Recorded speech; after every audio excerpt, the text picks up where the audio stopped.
The grand hall of the palace was silent except for the heavy breathing of Princess Patricia. She stood before her parents, her hands clenched into fists at her sides, her heart hammering in her chest. The golden chandeliers above cast a soft glow on her face, but no light could mask the pain that had settled deep in her eyes. King Edward and Queen Margaret sat on their ornate thrones, their expressions unreadable. The air between them was thick with tension. "I have made up my mind," Patricia said, her voice firm yet laced with sorrow. "I cannot stay here any longer." Her mother's face fell instantly. "Patricia, you don't mean that," she whispered, gripping the armrest of her throne as if it were the only thing holding her upright. "I do, mother," Patricia insisted. "I have spent my entire life waiting for love, hoping that someone would see me. Not my wealth, not my title, but me. And each time, I am left with nothing but heartbreak." Her father's jaw tightened. "And what do you plan to do? Run away from your destiny?" His voice was stern, but beneath it, there was a layer of pain only a father could feel. Tears welled up in Patricia's eyes. "I want to go to another village. I want to live as a commoner. I want to see if love can find me without my name and fortune leading the way." The queen shook her head, disbelief etched into every feature of her face. "Patricia, my dear, do you understand what you're saying? You are a princess. You have never known hardship. That is the problem, mother." Patricia's voice cracked. "Men come to me with sweet words, but their love is for my wealth, not for me. The moment they get what they want, they leave." A thick silence filled the room. The king let out a long, exhausted sigh. "Is this about Henry?" Patricia flinched at the name. Henry, the man she had believed in, the man she had sacrificed so much for. She had used her wealth to send him abroad, believing he would return to her, believing that their love was real.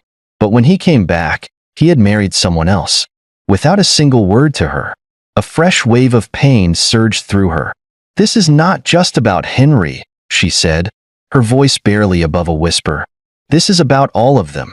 Every single man who has come into my life and left the moment they got what they wanted. I am tired of being used." The queen rose from her throne and walked over to Patricia, cupping her daughter's face in her trembling hands. "My child, please, don't do this to yourself." Patricia pulled away gently. "I have to, mother." The king stood abruptly. "And what if something happens to you out there? What if you fall into harm's way?" "I will be careful," Patricia assured him. "I will live simply. I will work. I will dress like the villagers. No one will know who I am." The king and queen exchanged worried glances.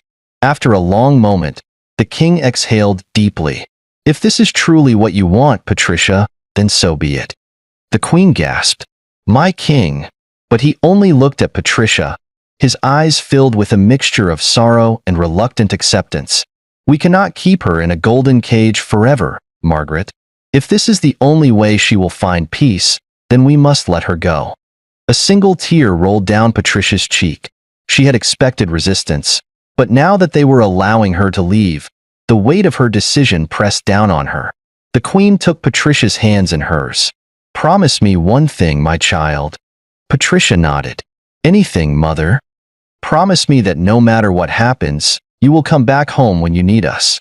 Patricia swallowed the lump in her throat and squeezed her mother's hands. "I promise." And with that, the decision was made. She would leave. She would start over. And this time, she would find love, not because of her wealth, but because of who she truly was. Patricia left the palace before dawn, slipping away in the quiet darkness of the morning.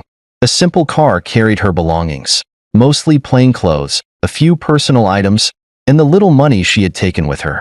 The golden embroidery of her royal gowns had been left behind, replaced by long, unfitted dresses made of cheap cotton, the kind that hung loose on her frame, concealing her shape entirely. She traveled far, crossing rivers and dusty roads, passing through villages where no one knew her name. For the first time in her life, there were no guards following her, no royal maids tending to her needs. She was just another traveler, another woman seeking a new beginning. By the time she reached a small, bustling village, exhaustion weighed heavily on her shoulders. The place was simple. houses made of square red mud and thatched roofs, open markets with traders shouting over one another, and the smell of roasted corn and fresh produce filling the air. It was so different from the grand palace halls she had known all her life. She took a deep breath. This is where I will start over. The market woman. Patricia found a tiny room to rent, tucked away in the corner of the village, barely big enough to fit a mat and a small wooden table. It was nothing like the grand chambers she once had, but for the first time, she felt at peace in her own space. The next morning, she woke before sunrise, ready to begin her new life. She had spent part of her journey buying sacks of potatoes, cassava, and maize from traders along the way. Now, she would sell them. Dressed in one of her oversized gowns, a faded blue dress that swallowed her small frame, she carried her goods to the busy village square.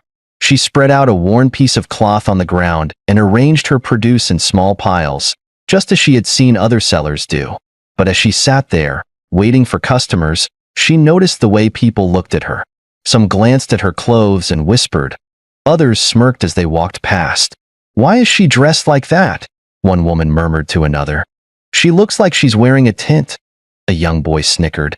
Patricia pretended not to hear, keeping her eyes on her potatoes as if they were the most fascinating thing in the world. But inside, a familiar ache settled in her chest. She had spent her entire life being mocked for her looks, for being the ugly princess. Even here, where no one knew her, she could not escape judgment. Still, she refused to let it break her. A few hours passed before her first customer arrived, an elderly woman with kind eyes. "How much for a bowl of cassava?" Patricia smiled warmly. 10 coins, ma'am." The woman studied her for a moment, then nodded. "Give me 2 bowls." With careful hands, Patricia measured out the cassava and handed it over, accepting the coins with gratitude. It was a small victory, but it meant everything to her. As the days went by, more people began buying from her, though the whispers never truly stopped. She became known as the strange market woman, the one who dressed in big, unfitted clothes and rarely spoke unless spoken to. And yet, despite the quiet mockery, Patricia felt something she hadn't felt in years. Freedom. For the first time in her life, no one wanted anything from her. No one tried to get close to her for wealth or status. Here, she was just Patricia, the woman who sold potatoes and maize. And for now, that was enough. The days turned into weeks, and Patricia slowly found her place in the village. Her business grew as people realized she sold fresh produce at fair prices. She spoke little, but she was always kind. Over time, the villagers grew used to the strange woman in oversized gowns who sold potatoes and maize. It was on a particularly hot afternoon that she met Mike. She had just finished setting up her stall when he approached. Tall, with a confident stride, he had the easy charm of a man who knew how to win people over. His sharp features and neatly trimmed beard made him stand out from the other villagers, and when he smiled, his teeth gleamed white against his dark skin. "Good afternoon," he greeted, his voice smooth. "You're the new woman selling crops, right?" Patricia nodded. "Yes. Do you need anything?" He chuckled. "I was actually just passing by, but now that I'm here, let me buy some maize." She measured out a few cobs, and as she handed them over, he paused, studying her. "I don't think I've seen you smile before." Patricia looked away, uncomfortable. "I smile when there's a reason to." Mike laughed lightly. "Fair enough. I'm Mike, by the way. I own the barber shop down the street." Patricia nodded, expecting him to leave, but instead, he lingered. "Do you stay alone?" he asked curiously. She hesitated, then nodded. "That's brave," he remarked. "A woman living alone, doing business all by herself? That's not common around here." Patricia shrugged. "I do what I have to do." Mike smiled again before taking his maize. "I'll see you around, Patricia." And with that, he walked away. It started with small visits. Mike would stop by her stall to buy something, always finding a reason to chat. He asked about her day, joked about how serious she always looked, and made casual conversation that slowly chipped away at her guarded nature. Then he started bringing his best friend, Linus. Linus was shorter, stockier, and had a loud, hearty laugh that could fill a room. Unlike Mike, who was smooth and charming, Linus was straightforward and playful. "Mike said you sell the best maize in the village," Linus said one evening, grinning as he took a cob. "Let's see if that's true." Patricia couldn't help but chuckle softly as Linus bit into the maize and exaggerated his enjoyment. "Delicious," he declared. "I'll be coming here every day." From that day on, Mike and Linus became a regular part of her life. Soon, they began visiting her home. It started innocently enough. One day, Patricia was cooking a simple meal of yam porridge when Mike stopped by. "That smells good," he said, inhaling deeply. Without thinking much, Patricia offered him a plate. He ate eagerly, praising her cooking, and before long, it became a routine. Each evening, after closing her stall, she would cook, and Mike and Linus would come over to eat. Linus always joked that Patricia's cooking was the highlight of his day, while Mike would simply smile and say, "You're amazing, Patricia." And slowly, she began to believe it. Mike was gentle with her. He never rushed things, never forced his way into her heart. Instead, he made her feel special in ways no one else had.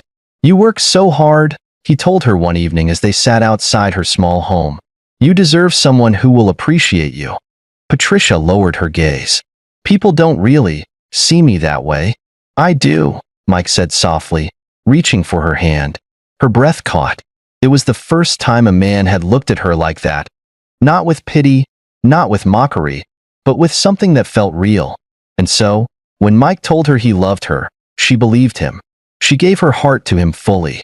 She supported his barbershop, using the little savings she had to help him buy better equipment and improve his shop. She cooked for him, cared for him, and did everything she could to show him she was worth loving. For the first time in her life, she felt wanted. For the first time, she believed she had found love. All she wanted was to reveal herself to him. But Patricia did not know that love, when built on deception, always crumbles in the end. Mike had always played bets, but it was never serious. Small amounts here and there. Sometimes he lost, sometimes he won, but nothing life-changing. Until one evening, luck favored him. He had placed a bet with his last coins, not expecting much. But when the results came in, he had won. It wasn't a fortune, but it was more than he had ever held in his hands at once. Enough to make him feel like he had suddenly become someone important. He strutted into his barbershop the next morning with a new air of confidence, wearing a fresh shirt and a smirk that hadn't left his face since his win. Linus noticed it first. "You look like a man who just found gold," Linus teased. Mike laughed. "Not gold, my friend. Just stepping into a new level." Linus frowned. "What do you mean by that?" "You'll see," Mike said, a strange glint in his eye. That evening, Patricia was cooking, as usual, expecting Mike and Linus to come over.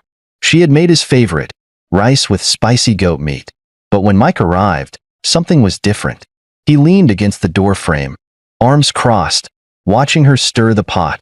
There was no warmth in his eyes this time. Patricia wiped her hands and smiled. "You're here. Food is almost ready." Mike exhaled sharply and shook his head. "I'm not here for food, Patricia. I came to talk." Something in his tone made her pause. "Is everything all right?" He laughed bitterly. "Yeah, everything is better than all right. That's why I can't keep doing this." Patricia frowned. "Doing what?" Mike pushed away from the doorframe and stepped closer. "Us. This relationship. I'm done." The words hit her like a slap. "Mike, what are you saying?" He smirked. "I've passed your level, Patricia. I can't keep pretending anymore." Her breath caught. "Past my level?" Mike sighed dramatically. "Look at you. Look at me. Do we match? Be honest with yourself." Patricia's throat tightened. "I don't understand." Mike scoffed. "You do. But let me spell it out. I was with you because I needed help. Now, I have money, and I don't need you anymore." Her hands trembled. "Mike, please don't do this." He let out a cruel chuckle. "You really thought I loved you? A woman like you?" Tears welled in Patricia's eyes. "Mike, I gave you everything, and I took it, and now I'm done." Patricia dropped to her knees. "Please, don't leave me." Mike clicked his tongue in irritation. "Get up, Patricia." She didn't. Instead, she clutched onto his legs. "Please, Mike. I love you. Don't do this."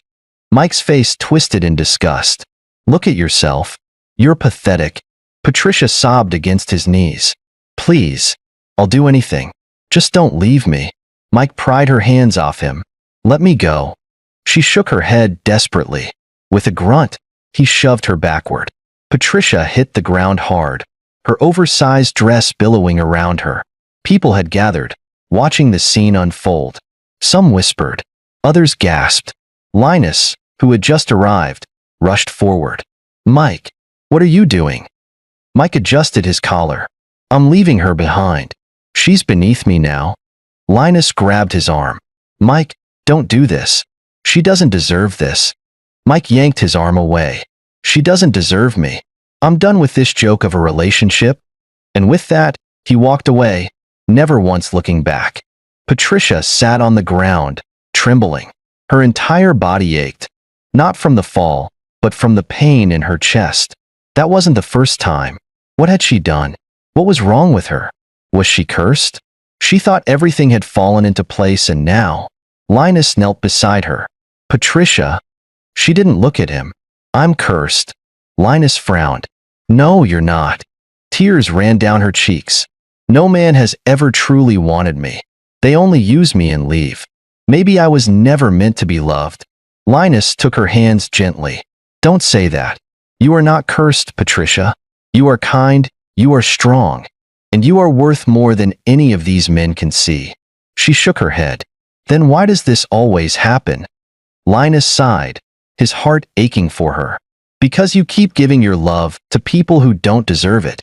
But one day, Patricia, someone will see you for who you truly are. And when that day comes, you'll realize you were never cursed. You were just waiting for the right person. Patricia looked at him, her eyes filled with pain and doubt. She didn't believe him. Not yet. But Linus did. And he would spend the coming months proving it to her. Patricia withdrew from the world after Mike's betrayal. She stopped cooking in the evenings. She stopped talking to people. She worked in silence, selling her crops mechanically, barely noticing when customers came and went. But Linus noticed. Every day, he checked on her. He would sit by her stall, making small talk even when she barely responded. If she didn't feel like eating, he brought food and sat with her until she took a bite. If she looked too tired, he helped her pack up for the day. You don't have to do this, Patricia told him one day. Linus shrugged. I know, but I want to. And slowly, she let him in. Unlike with Mike, Patricia never felt like she had to prove anything to Linus. With him, she could be quiet, and he would still sit beside her. She could be sad, and he wouldn't try to force her to be happy. He would just remind her that she wasn't alone.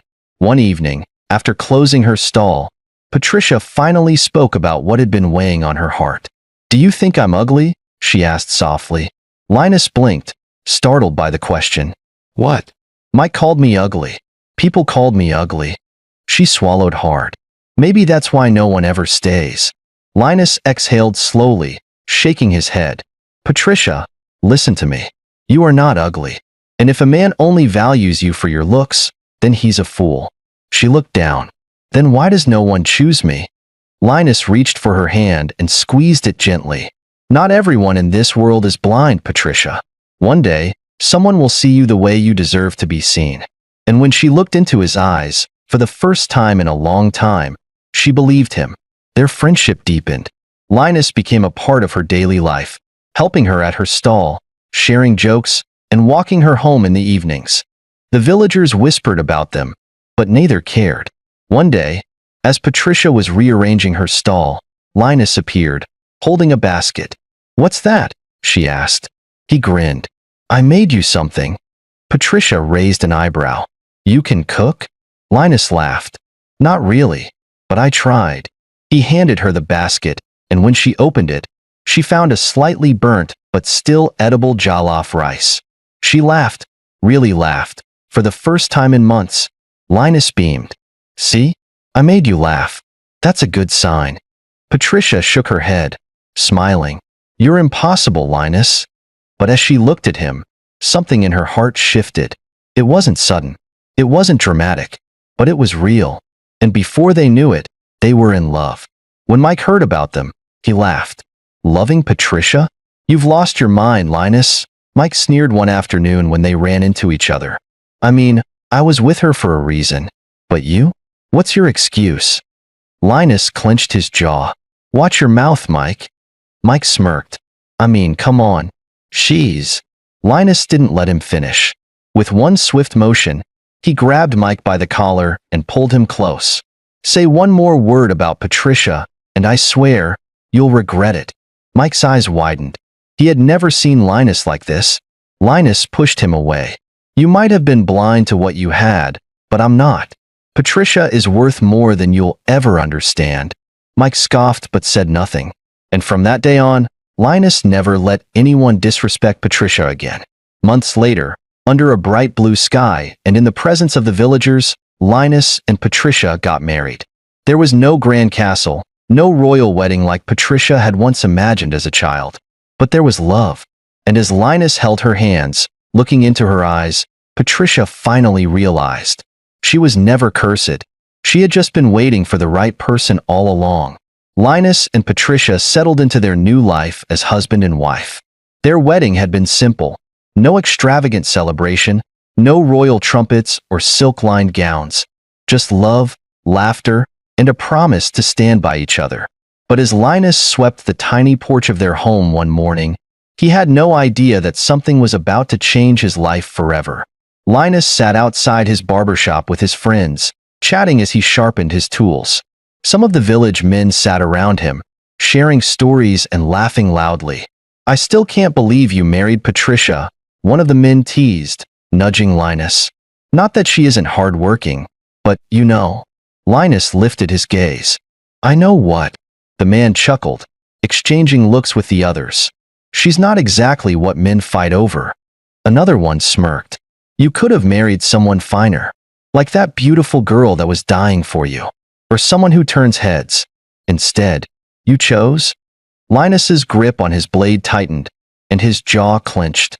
You all talk as if beauty is the only thing that makes a woman valuable, he said, his voice calm but firm.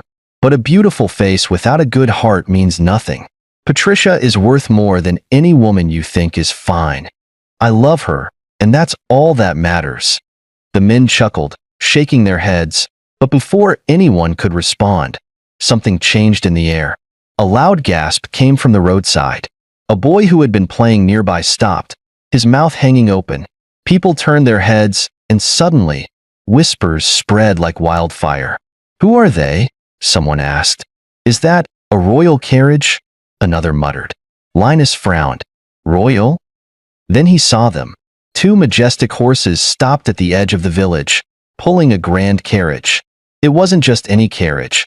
It was the kind that only royalty traveled in. The royal crest shone on the door, glinting under the sunlight. The door opened, and a man in a golden robe stepped out. Gasps filled the air. It's the king, someone whispered in shock. Linus's heart pounded. The king? Here? He turned to see Patricia walking toward them, her basket of maize balanced on her hip. The moment she laid eyes on the visitors, she froze. Her hands trembled, and her basket slipped from her grasp, maize spilling onto the ground. She took a shaky step forward, her breath coming in gasps. Then, before anyone could react, Patricia dropped the basket entirely and ran. Ran toward the carriage, ran toward the two figures standing in front of it. And then, with a voice that trembled, cracked, and broke, she cried out, Mummy! Daddy! The entire village fell silent. Linus's eyes widened. His friends' mouths hung open. Patricia, their Patricia, had just called the king and queen Mummy and Daddy. The king and queen stretched out their arms, and Patricia fell into them, clutching them as sobs racked her body. The queen ran her fingers through Patricia's hair, whispering soothing words. The king, always a man of power, had tears glistening in his eyes as he held his daughter tightly. My child, he murmured. My sweet Patricia. The villagers watched, stunned beyond words. Mike, who had been standing nearby, took a slow step back, his face drained of color. Linus was frozen in place, his mind struggling to process what was happening. Patricia? A princess? His wife? Was royalty? Finally, Patricia pulled back, her eyes shimmering with emotion. She turned to the crowd, turned to Linus. She swallowed hard, taking a deep breath. "I never told you who I truly was," she said, her voice shaking. "I came here to find love, to see if someone could love me for who I am and not for my status. I hid my identity because I was tired of men using me and leaving when they got what they wanted." The village was silent, waiting, listening. Tears streamed down Patricia's face as she turned to Linus. "You loved me without knowing who I was. You protected me, stood by me, and never once made me feel like I was less. Linus, you are the man I prayed for." Linus's chest tightened. He took a step forward, reaching out. "Patricia." The queen turned to him, her eyes scanning him intently before she smiled. "You must be Linus," she said softly. "The man who loves my daughter." Linus nodded, still at a loss for words. The king stepped closer. "I have heard of men who abandon women when they have nothing to gain. But you chose my daughter without knowing her wealth, her title. You chose her for love." Linus swallowed. "I did. I do." The king placed a hand on his shoulder, his expression unreadable at first. Then, he smiled. "Then you are truly worthy of her." A long silence passed before the villagers erupted into excited murmurs. Mike, standing off to the side, looked as if he had been struck by lightning.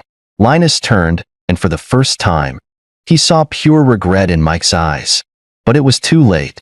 Patricia was no longer the woman Mike had abandoned.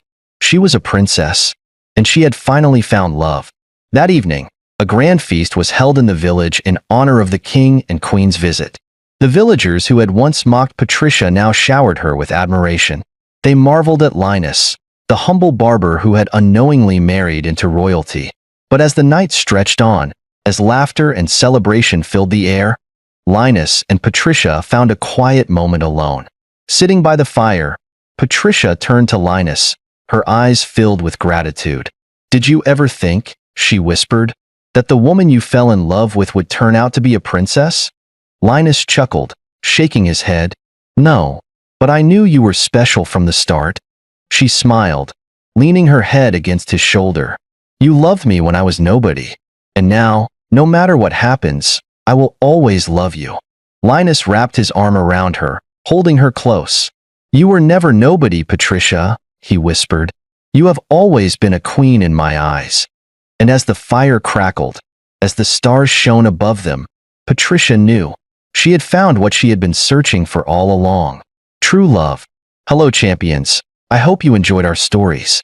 Please hit the like button, leave a comment below, and subscribe to our channel. Thanks.